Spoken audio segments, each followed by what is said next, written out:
I'm 49 years old and over the years made a lot of mistakes with money. Some of those mistakes were small, some were big, and some of them affect my life up to this day. So in today's video, I want to share with you 6 things that I will never spend my money on ever again. And let's start from number 1, which 30 years later still makes my blood boil. I never give money to strangers because when I was 19 years old, sitting in a central bus stop and waiting for my bus to go to a nearby city, I was approached by a guy few years older than me with a story that he lost his ID, lost all his money, and needed money to buy a ticket for a bus to get back home. My initial response was, "Sorry, I don't have money." But instead of leaving, he sat beside me and over the next 15 minutes proceeded to tell me more of his story and eventually convinced me to give him money. Now, what do you think he done the moment he got the money? He stood up, went to a food court about 50 feet away, bought himself a food, came back, sat not far away from me, and with the nastiest grin, looking at me, proceeded eating that food. I was very hot-headed back then, and it took a lot of effort and a lot of self-control to not approach him. But looking back, it probably was the wise decision on my part, because for all I know, he had a friends on standby and wanted to get me outside so they can rob me and who knows, maybe even beat me. But after that event, never in my life again, ever, I gave him money to strangers. Because to be honest, most of the time, whatever reason they give you is bullshit reason and they need money for something else.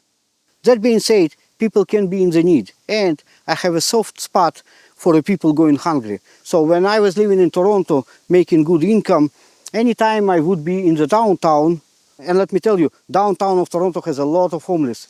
If I would ever get approached by a person asking money for a food, instead of giving them money, I would actually offer to go and buy them a food. Most of the time, people would say no, refuse, and then you know they need money for something else. But on a rare occasion, somebody would take me up on my offer and then we would go to a nearby sandwich place, pizza place, McDonald's, or whatever place is nearby.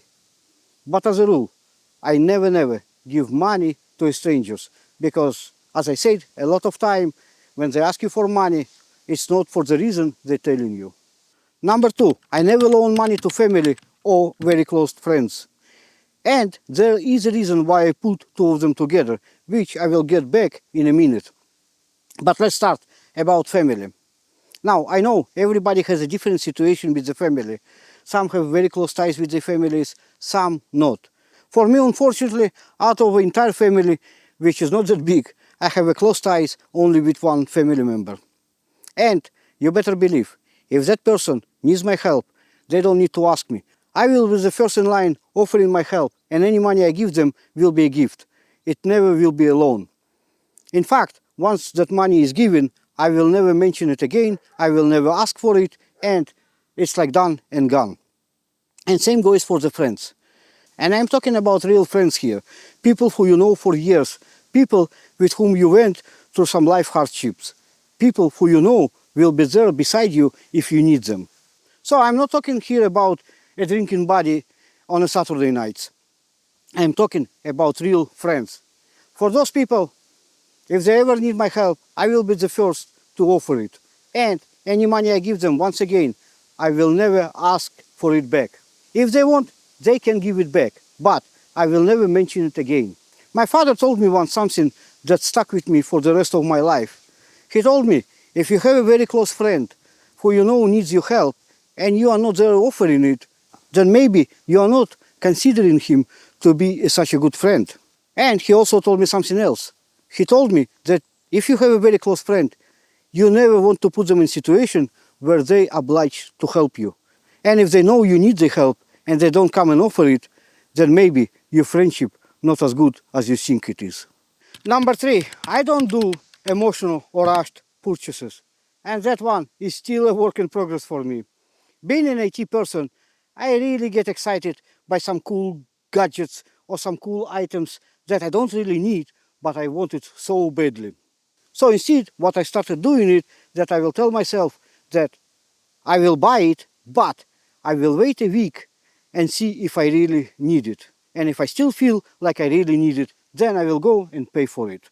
A good example, a keyboard that I had for the past 12 years recently started giving me a problem. Now, to give you a little bit of context, I work as a software developer and I type a lot. And as a result of typing a lot, I don't use a regular membrane-based keyboards. Instead, I buy and use a mechanical keyboards. Those are much better for your hands and prevent you from getting a carpal tunnel. But they're also usually much higher priced. So my first inclination was to go and get myself a really good keyboard on the same level as the one I have right now, which cost, I don't remember exactly how much, but I think in the range of $300 to $400. I even went online on Amazon and found one, but decided, you know what, I'm gonna wait for 3 days and see if I still want it. 3 days went by and I realized something, that I probably don't need an expensive keyboard. I can find a cheaper mechanical keyboard that will be still of a decent quality and will serve me good for the next 5 years. And it's good enough. Decided to wait a few more days and eventually, after about a week, went and bought that other keyboard and paid for it at $72 instead of paying $300 or $400. And believe me, it's completely fine keyboard. Works as good as my old one. I am sure I am not the only one who has a tendency to make emotional or rushed decisions. If you find yourself in the same situation, just tell yourself, you know what, I given myself a week, and if after a week I still think I need it, I will go and buy it. Trust me, you will see a big change in your spending habit, and your bank account and your wallet will be much happier for it. Number 4, I never buy new vehicles, because new vehicles is depreciating asset that starts to lose its value the moment you roll it out of a dealership parking lot. Instead, in past 11 years, all my vehicles are second-hand vehicles.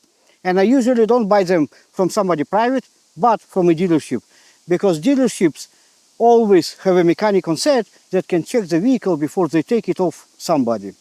I also try to get them in a range between 30 to 70,000 miles, so I know that mechanically they should not have any engine problems or any transmission problems. Anything else, yes, it will cost me money, but I can fix it. Unfortunately, I didn't come with that idea myself, but rather took it from somebody named Gordon Ramsay. He is like a big, influential financial guru that has a YouTube channel and probably the only one that I am somewhat watching and taking an advice from.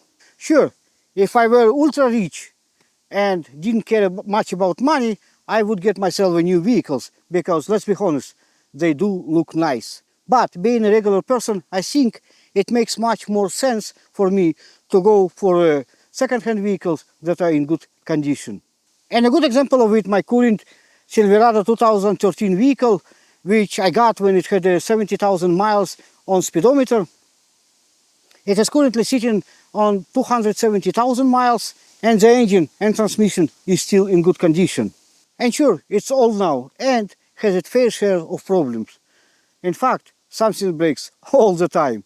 But I will prefer to spend $1,000 to $2,000 a year on fixing things than have a $1,000 as a monthly payment and pay $12,000 a year. Number 5, I try not to ignore and fix small problems when they arise right away. And that one is also a work in progress for me. What I realized over time living rural, that when you have a smaller problem and you don't fix it, usually it will lead to a larger problem and to even more expensive fix. And sometimes the problems will have a compound effect that eventually they cannot be fixed and you have to replace the whole thing altogether. And my truck that I mentioned in a previous point is a very good example of it. While I kept it mechanically in a very good condition, I failed with an overall maintenance, such as underbody spraying.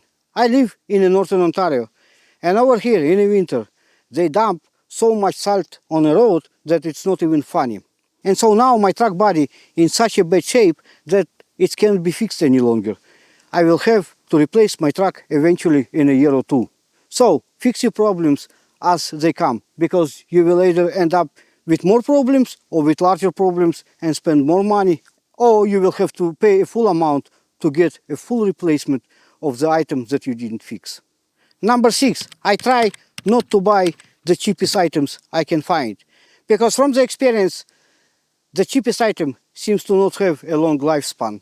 And I am not that rich to keep buying stuff and then keep replacing it all the time, because they're so cheap that they keep breaking down. There is saying that greedy people pay twice, and I think when it comes to the cheap items, that's exactly the case. If you buy a cheap item, you will end up keeping replacing it one time after another, and eventually you will end up paying much more to use that item. So instead, what I have been doing is I'm trying to find something that decent quality but mid-range price. And I find it to be a good balance, because then I have an item that will serve me for a very long time and I don't need to replace it and keep spending more and more money on it. And I try to apply that rule to everything in my life. Doesn't matter, is it furniture, is it appliances, is it computer, is it something else? I kinda took it as my life philosophy, and so far, to be honest with you, it served me well. I hope those tips will be useful to you and will help you to avoid unnecessary expenses. God knows, life is so expensive now and the money is not comes easily. It's always better to learn from somebody else, like me in that case, and my mistakes, than to learn from your own. If you like that video, then you will like my other video on how buying land changed the way people treat me. And I hope I earned your subscription. And we will talk very soon again.